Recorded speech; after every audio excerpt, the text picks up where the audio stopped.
Hello, my name is Fizzing Bob and welcome to my channel. In today's episode we are going to be making this wonderful farm.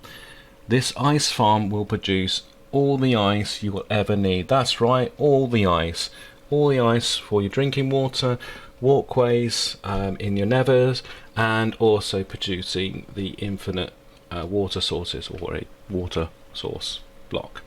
Okay, so if you like this video, please press that like button. If you want to support the channel, press that subscribe button. And if you want to be notified every time I release a new video, then press that notification button.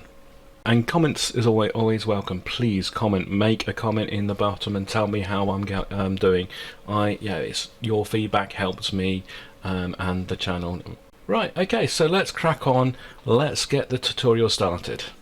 This is a 15 block wide base and can be built as long as you want. For this tutorial we are going to make the base the length of 139 blocks long. So that will make it basically 15 by 139. As I say, you can make this as long as you want or as small as you want, but longer is better in getting more ice. Yeah, Bob being attacked by mobs, he should have lit up the area, which would mean that they wouldn't spawn, but the mobs still keep coming. Just be careful of the creepers. So along the width of the base, place a 1 block high row, and on the length of the base, place a row that is 2 high. Now along the length, count 8 blocks in. This should be the middle. Now lay a row 1 block high along the length of the base. Now we're going to lay the area in which the ice will form. This block can be any block you want. It could be obsidian if you wanted to, but make sure that the block does not emit a light level greater than 12, otherwise it will melt the ice. So in this example we are using packed ice, but in hindsight I feel that this wasn't really the ideal block, and we replaced it with iron. The maximum reach of a player is 5 blocks, so from the middle block, place 5 blocks along the width of the base. Now do this for the other half. We now need to make an ice walkway for the players to walk along and mine the ice. So count 2 blocks in along the width and replace the blocks on the base with a row of packed ice. Now do this on the other side. What we're going to use is water to push the player along the packed ice so that they can actually mine the ice. So now we're expanding the farm out to the full length of the 139 blocks. So we're moving away from the template and creating the full farm.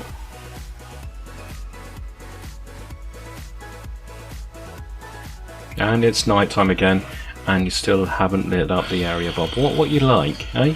What are you like? You just like living on the edge, don't you? Now we need to make a shelf for the water to sit on without freezing. So along the width of the base, build up 2 levels and then come across the width with a layer of blocks. Always take a shulker box with you. These are quite easy movable storage systems that can hold the material for a project.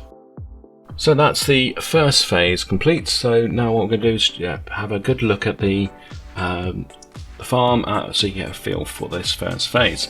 So to the left and to the right you can see the walkways in which the player will walk, and also the ice forming platforms, obviously 5 blocks wide because of the player reached. As you can see, this is also a large area. We're going to get quite a lot of ice forming here.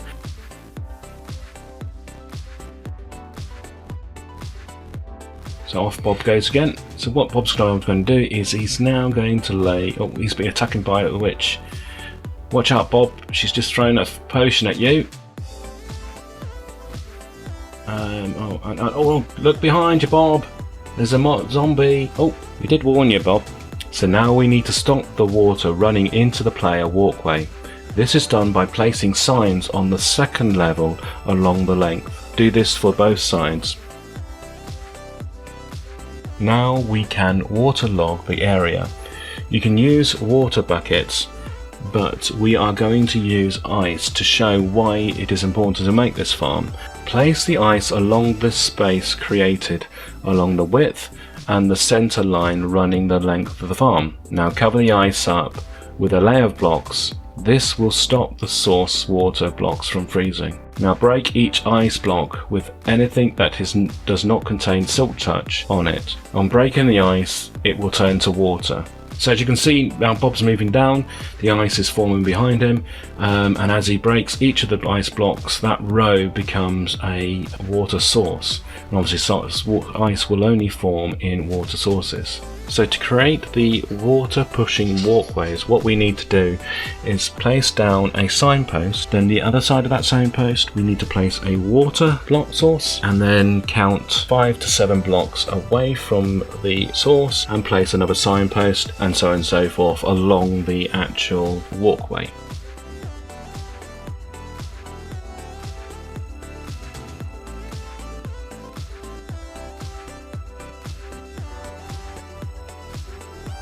And as you can see, as Bob's mining the ice, the effective way of doing it, so what he's doing there is pushing down the crouch key, the forward key, and then pressing the action key as well on the map, or your action key. On mine it's the left hand mouse button. Yep, you can also speed up this process by pressing the left or right key to speed up the mining of it. The only thing I'd say with this, that sometimes you can miss a block, which then causes a problem. When with this farm, you have to mine every single ice block, otherwise the water coming along will not become a water source and therefore will not freeze and become ice. So it's always important that you do remove every single ice block as you mine it.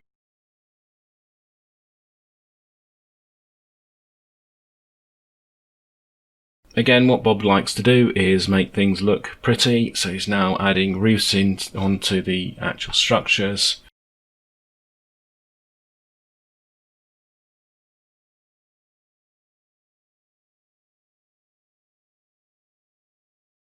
So that's the end of the tutorial. Thank you for watching. I hope you enjoyed it, and even will use the design in your own base. Any questions, leave down in the comments, let me know what you think, and if you have any problems, let me know how you get on with the build, and let me know if you want me to do any more tutorials on a particular redstone contraption or farm or whatever. Just let me know, put it down in the comments, and I'll see what I can do. So that is it. Well, I hope, yeah, that is the end of the tutorial. So if you like the tutorial, please press that like button. If you want to support the channel, then press the subscribe button. And if you want to be notified every time I release a new video, then press the notification button. Make it ring, okay? So that's it. Remember that Minecraft soothes even the savage beast. And from me, Fizzing Bob, goodbye and take care.